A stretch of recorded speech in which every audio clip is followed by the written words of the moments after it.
Hello people of the internet, my name is Amber and welcome back to my channel. So today I'm going to be talking about a very serious topic, or at least I think it's pretty serious. As you can see, I am black. There are not very many people that look like me in my town, let alone my school. I was adopted when I was 2 by 2 lovely white people. Love you, Mom and Dad. And this isn't anything against them. I'm glad that I live in the town that I live in and I wouldn't change it for the world. But I live in a town of about 1,000 people and all of them but about 6 are white. Now with that comes a whole bunch of struggles and I'm just going to talk about them today. Now as you can tell by what I've told you already, my school is not very diverse, and with not a lot of diversity comes a lot of struggles for the people who stand out a little bit. Basically, I've come up with a long list of struggles that I face, that my friends face, and I'm just going to talk about them today. First struggle is hair. That's the first category that I'm going to talk about because there's a lot of subdivisions of struggles that come with having my type of hair in the type of town I live in. There are no products for my hair around here. I have to drive at least like an hour to get African American hair products, and that is very, very annoying. I have cornrows in right now, and I had to drive 3.5 hours to get them done. I know that sounds crazy, but there's literally no one around here that will do braids. One of my friends does them, but we're not as close as I wish we were, so I didn't think to ask her at the time. And then there's this lady, but she was charging way too much to do hair. So we drove 3 hours away to get it done to someone who actually knew what they were doing and knew we'd be satisfied with the results. These are about 3 weeks old, so don't judge like the frizz and whatever, but yeah. This one is one of my all-time favorites. How do you get your hair to do that? Oh my gosh, it grows out of my hair like this, okay? I have an afro, it grows into an afro. Like, I don't know what you want me to say. Like, I have some special potion that you want me to give you. Like, no, that's how my hair grows out of my head. I don't do anything to it. Is that your hair? No, it's not my hair. I have extensions in right now, and yeah, this isn't my hair. The last subdivision of the hair category is never being able to satisfy anyone at all. Like, I had my hair relaxed before I went natural and everyone wanted me to go curly again. So I chopped off all my hair and I had a little cute afro. It was really cute. And I went to school and everyone was like, why would you do that? And then once my hair started getting bigger and fuller, everyone wanted me to straighten my hair. They were like, I want to see your hair straightened. What does your hair look like straightened? I want to see it straight. How long is your hair? Why don't you straighten your hair anymore? Just let me do me. Like, what?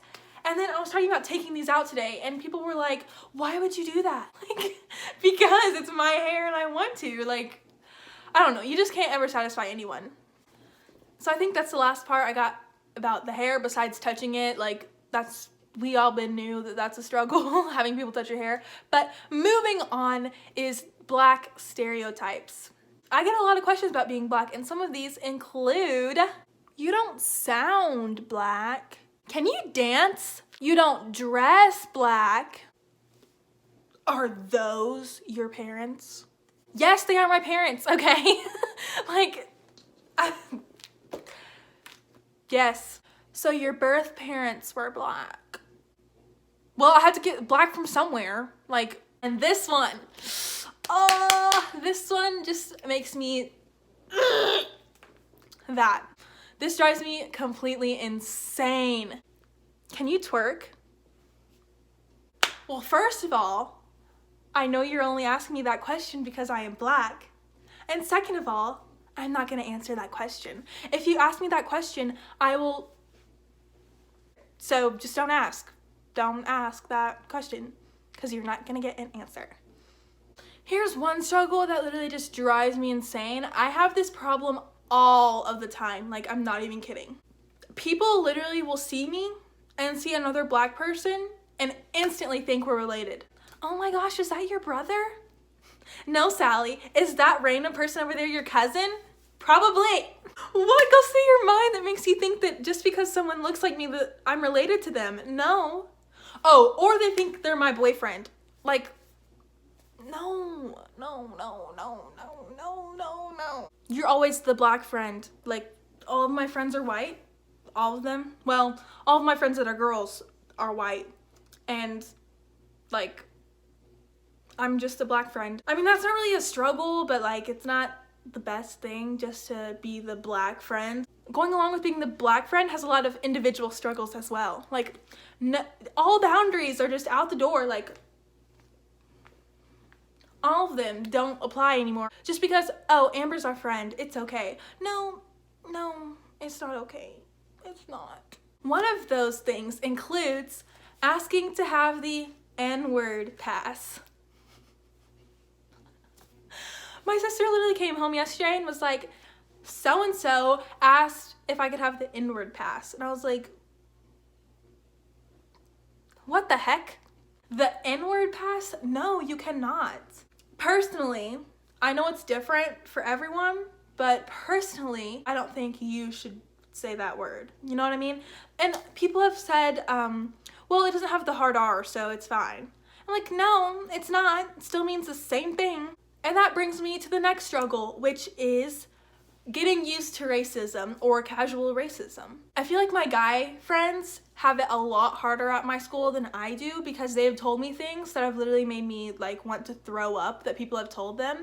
And that's really sad to me. Now, I've gotten that I look like a dog because of my hair. I've gotten get to the back of the line, like just stupid stuff like that. And like, sometimes people will say things and it doesn't even faze me anymore, and that really bothers me.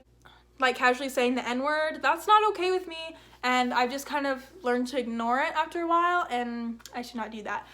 But that brings me to the next struggle, is that majority wins. Like, you're never gonna have a voice, because if you speak up about something being racist or something offending you, people will be like, no, that was not racist. First of all, don't tell me what is racist and not. You do not have the power to do that.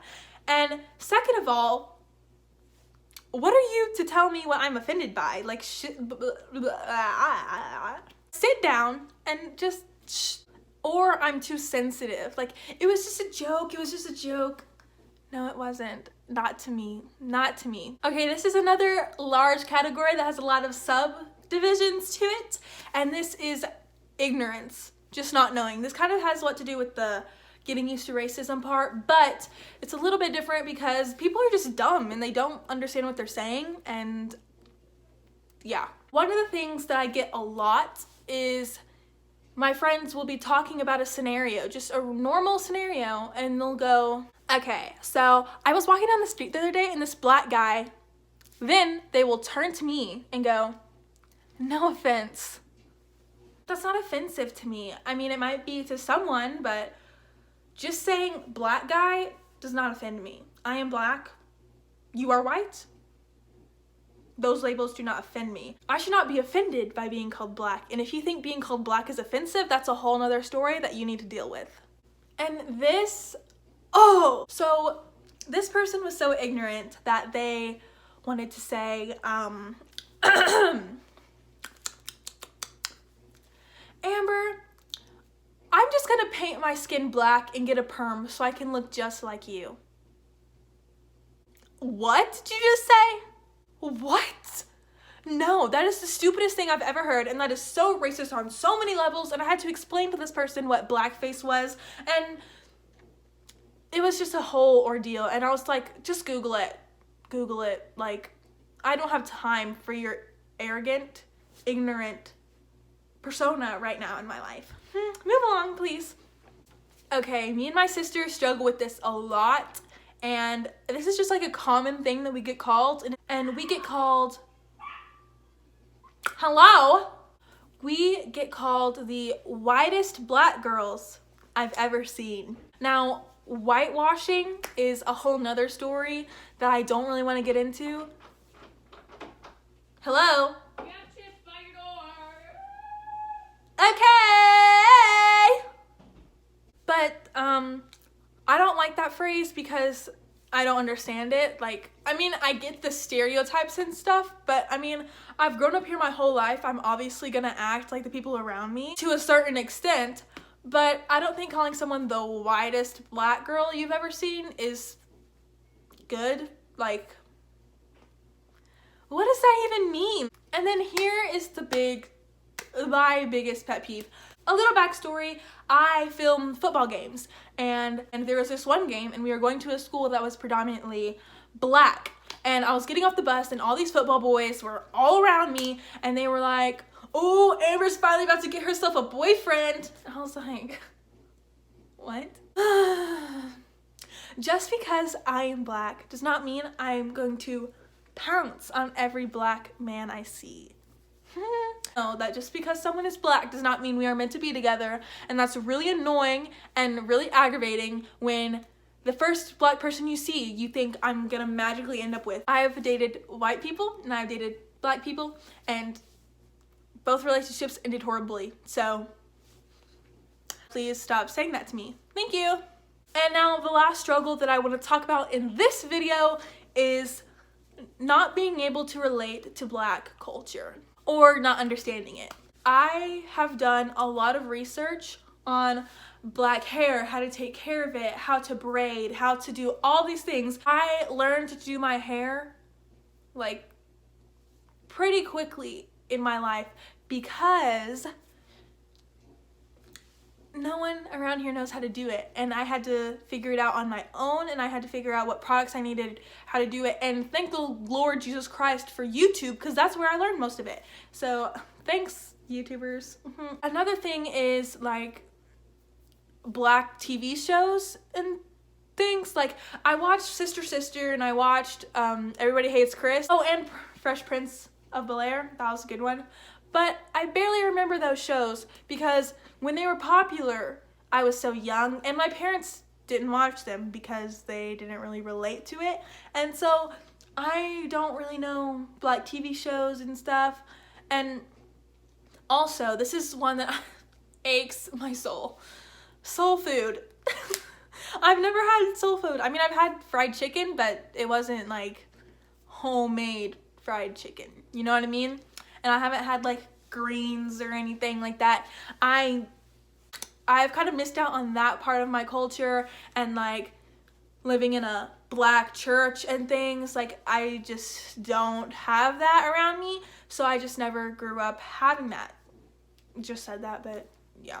And I feel like I've been in this isolated part of the world for so much of my life that when I go off to college and go off and live my life like a normal human, that I'm not going to be able to relate to any other culture except the one that I'm living in right now. There's not even any other cultures at my school either. I mean, there's a few Asian people, there's a few Filipino people, but there's literally one Mexican person that I'm thinking of right now in my head, and then there's 10 black people, and that's it. Like, it's just kind of hard to understand and look at social medias and like the hashtag growing up black, and I can only relate to like half of the stuff that I'm seeing. Like, it just kind of it's kind of upsetting in a sense, but yeah. So anyway, that is all that I have for this video. There was obviously a lot more struggles that I could come up with, that I could think of, but